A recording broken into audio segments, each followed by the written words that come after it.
Hi, ഇന്ന് ഞാൻ വന്നിരിക്കുന്ന വെണ്ടയ്ക്ക കൊണ്ടുള്ള ഒരു റെസിപ്പി ആയിട്ടാണ്. ഇത് ചോറിൻ്റെ കൂടെ പറ്റിയ ഒരു സൈഡ് ഡിഷാണ്. നല്ല ടേസ്റ്റിയാണ്. എല്ലാവരും ട്രൈ ചെയ്ത് നോക്കണം. ഞാനിവിടെ ഒരു മീഡിയം സൈസ് സവോള ചോപ്പ് ചെയ്തെടുത്തിട്ടുണ്ട്. അതേപോലെ തന്നെ ഒരു ടീസ്പൂൺ ഇഞ്ചും ഒരു ടീസ്പൂൺ വെളുത്തുള്ളിയും ചെറിയ പീസസ് ആയിട്ട് കട്ട് ചെയ്തെടുത്തിട്ടുണ്ട്. നിങ്ങൾക്ക് സവോളയുടെ പകരം ഒരു 10 ചെറിയുള്ളി ആണെങ്കിലും എടുത്താൽ മതിയാവും. ഒരു പാൻ വെക്കുക. അത് നന്നായിട്ട് ചൂടാകുമ്പോൾ അതിലേക്ക് 1 to 2 tablespoons വെളിച്ചെണ്ണ ചേർത്ത് കൊടുക്കുക.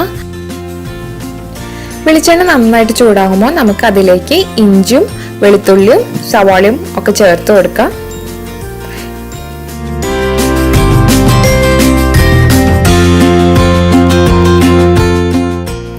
കുറച്ച് ഉപ്പും കൂടെ ചേർത്ത് നന്നായിട്ട് വഴറ്റിയെടുക്കണം.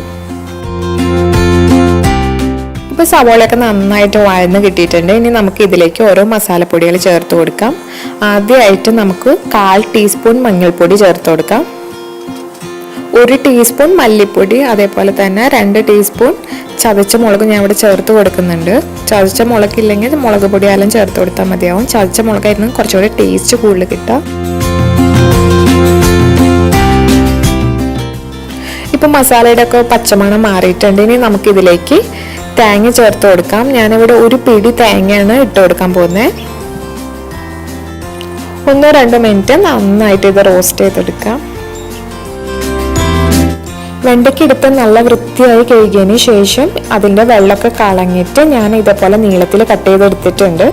ഇനി നമുക്ക് വെണ്ടയ്ക്ക ഇതിലേക്ക് ചേർത്ത് കൊടുക്കാം.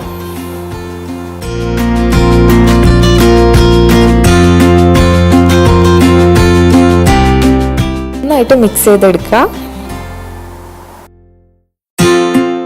കുറച്ച് ഉപ്പും കൂടെ നമുക്ക് ചേർത്ത് കൊടുക്കാം. എന്നിട്ട് നമുക്ക് ഇത് മൂടി വെച്ച് വേവിക്കാം.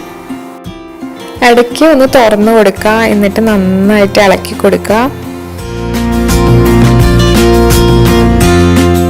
ഇനി പാൻ ഓപ്പൺ ചെയ്ത് വെച്ച് തന്നെ നമുക്ക് കുക്ക് ചെയ്തെടുക്കാം. നല്ല ഡ്രൈ ആക്കി കിട്ടണം.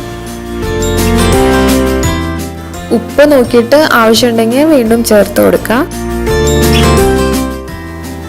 ഇപ്പോൾ വെണ്ടയ്ക്ക റെഡിയായി കിട്ടിയിട്ടുണ്ട്. നന്നായിട്ട് കുക്കായിട്ടുണ്ട്. നല്ല ഡ്രൈ ആയി വന്നിട്ടുണ്ട്.